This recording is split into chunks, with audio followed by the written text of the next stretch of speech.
It is Sunday, the 24th of September, 2017. I'm in front of the Unitarian Church of Montreal. I'm just starting up my alternative spiritual practice of protesting against Unitarian Universalist injustices, abuses, and hypocrisy, which include, but are by no means limited to, covering up and denying the sexual abuse of children by Unitarian Universalist ministers and Unitarian Universalist Sunday school teachers, etc.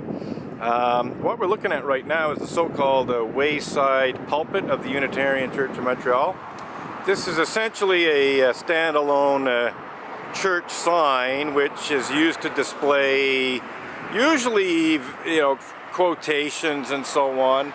Until recently it was displaying the meaningless and quite empty mission statement of the Unitarian Church of Montreal, and right now it's like literally empty, and it's actually been empty with the door wide open like this for at least a week. It was like this last Sunday. In fact, I think it was like this Friday before last. So, basically approximately a week and a half or so, this church sign has just been completely empty, with the door left wide open, and nobody's done anything to, put in a new quotation or the mission statement or anything else, and then they just left the door open. It just shows, just a lack of concern about how they present themselves to the public, and certainly quite a bit of negligence. But then, of course, so does the fact that they've totally ignored my protest outside the church for 20 years. I mean, that's just a week and a half, but it's coming up for the 20th anniversary of my protest against various kinds of Unitarian Universalist injustices, abuses, and hypocrisy outside the Unitarian Church of Montreal.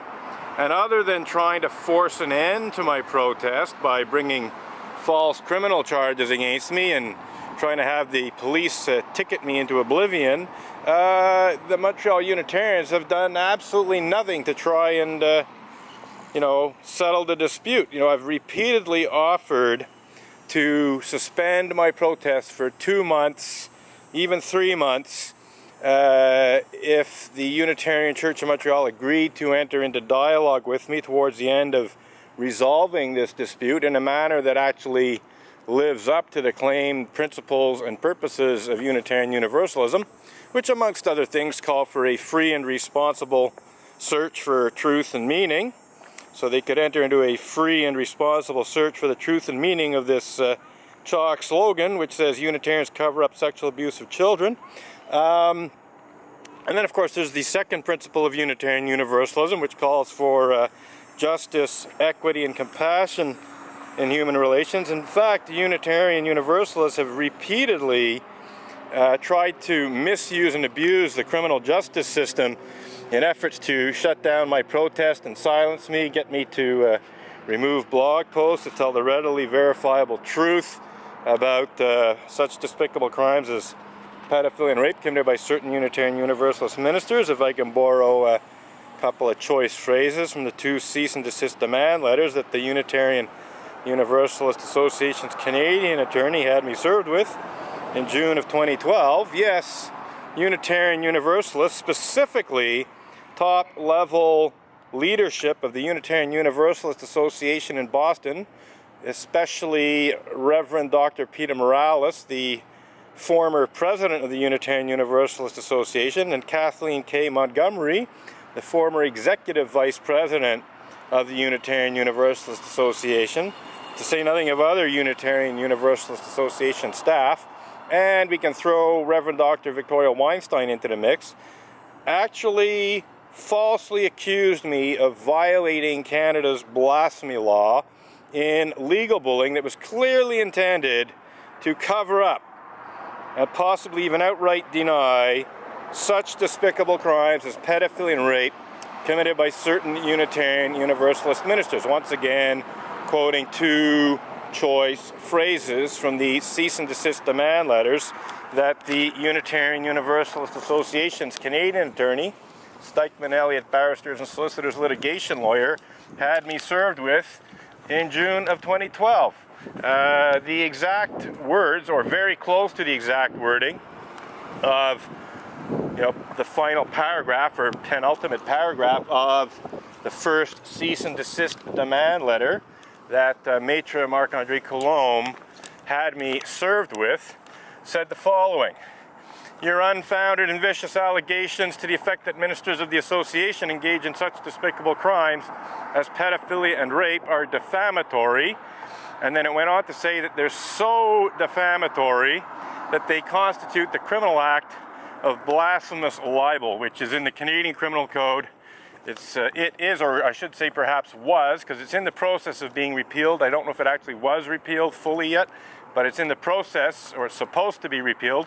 But I'm not sure of the actual status at this point in time, whether it actually was repealed. But anyway, essentially, Reverend Dr. Peter Morales and Kathleen K. Montgomery and Reverend Dr. Victoria Weinstein, and no doubt other leading members of the Unitarian Universalist religious community in Massachusetts and the Boston area, decided that they would just totally disregard pretty much every principle and purpose of the Unitarian Universalist religious community, especially the fourth principle, which calls for a free and responsible search for truth and meaning, and the second principle, which calls for justice, equity, and compassion in human relations, and also disregard a centuries-old tradition of opposing blasphemy laws that Unitarian Universalists held to up until the spring of 2012, when they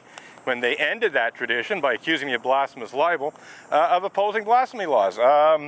It's been a long, or I should say it was, because this is past tense now, it was a centuries-old tradition of Unitarians and Universalists, even before they merged in 1961, going back, to the 1700s, 1600s, even earlier perhaps, that these two religious communities were opposing blasphemy laws because they were being persecuted and prosecuted for violating blasphemy laws. The Unitarians were accused of blasphemy and heresy because they denied the doctrine of the Trinity, and the Universalists were similarly accused of being heretics and blasphemers because they essentially called for universal salvation. According to the Universalists, nobody went to hell, that everyone was saved by Jesus' sacrifice. So because they were considered heretical theological positions, they were prosecuted at times using the blasphemy laws and sentenced to jail terms, and sometimes even executed. So as a result of this history, Unitarian Universalists, certainly in the 19th and 20th centuries, held to this tradition of opposing blasphemy laws quite vehemently. And yet, in the spring of 2012, and it may go back earlier, but certainly in the spring of 2012, Kathleen K. Montgomery and UUA President Reverend Dr. Peter Morales quite evidently instructed the Unitarian Universalist Association's Canadian attorney, Maître Marc-André Coulombe, to falsely accuse me of violating Canada's blasphemy law because I blogged about such despicable crimes as pedophilia and rape committed by Reverend Mac Wallace Mitchell and also Richard Buell of First Parish Norwell, who happens to be a former parishioner of Reverend Dr. Victoria Weinstein. Richard Buell was a parishioner of Victoria Weinstein, also known as Peace Bang, when she was minister of the Unitarian Church of Norwell, First Parish Norwell, Unitarian Universalist Church, and he was charged, tried, and convicted of both pedophilia and rape, and sentenced to a jail term of some years in jail. I can't remember exactly how many years. So it looks like somebody hurt her leg, and that somebody happens to be a dancer, so that's not going to help her dancing very much.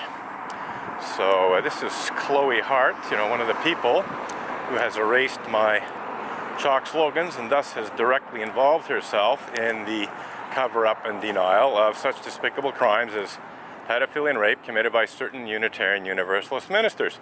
This young Montreal Unitarian has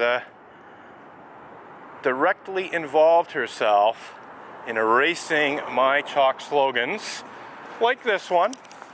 You know, the chalk slogans do vary somewhat. That's why I use chalk slogans, because I can write different things. You know, the picket sign slogans are rather more permanent. You know, I can change them on a weekly basis, but that would cost quite a bit of money to change them up all the time.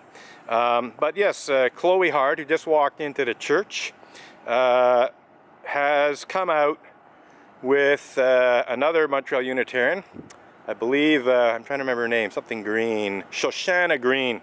Shoshana Green and Chloe Hart, on at least 2 occasions, came out and erased my chalk slogans which protest against Unitarian Universalist cover-up and denial of such despicable crimes as pedophilia and rape committed by Unitarian Universalist ministers, to say nothing of Unitarian Universalist Sunday school teachers such as Stephen Craig Bullite and Unitarian Universalist lay people such as Richard Buell.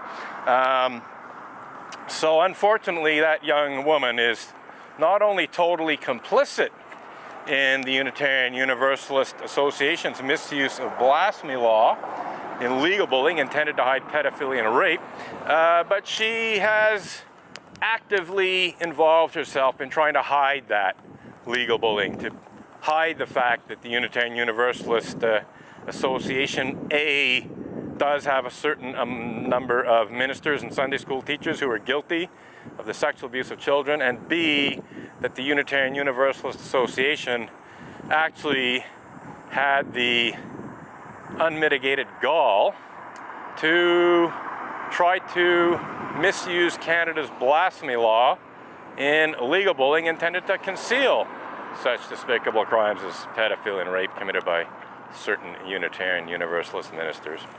So yes, very unfortunate turn of events, and really just shows that Chloe Hart and other Montreal Unitarians just happily disregard the claimed principles and purposes of Unitarian Universalism when it suits their purpose to do so. So yes, I really have not very much of a high regard for Chloe Hart these days. You know, one of the things I find interesting is how it is that women, Unitarian Universalist women, including Unitarian Universalist clergy, such as Reverend Dr. Victoria Weinstein, actually help the Unitarian Universalist religious community to cover up and hide rape in general and rape of children in particular. You know, Reverend Dr. Victoria Weinstein and Kathleen K. Montgomery, the executive vice president of the Unitarian Universalist Association, obviously conspired together. I don't mind using that word because it's quite a legitimate use of that word.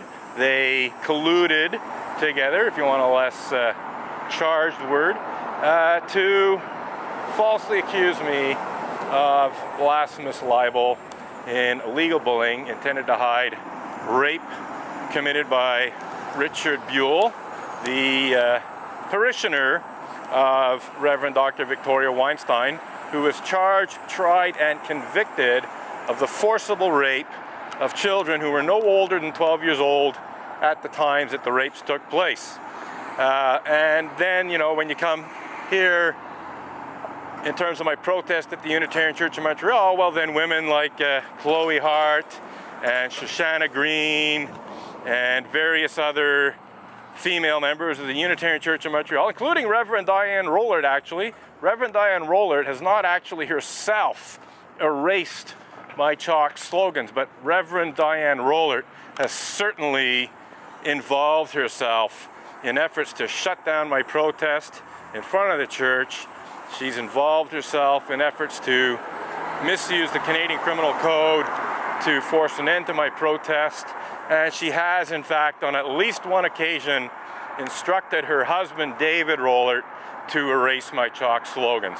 So Reverend Diane Rollert is yet another female Unitarian Universalist who is a knowing and willful participant in the cover-up and denial of such despicable crimes as pedophilia and rape committed by certain Unitarian Universalist ministers and certain Unitarian Universalist Sunday school teachers and Unitarian Universalist lay leaders like Richard Buell.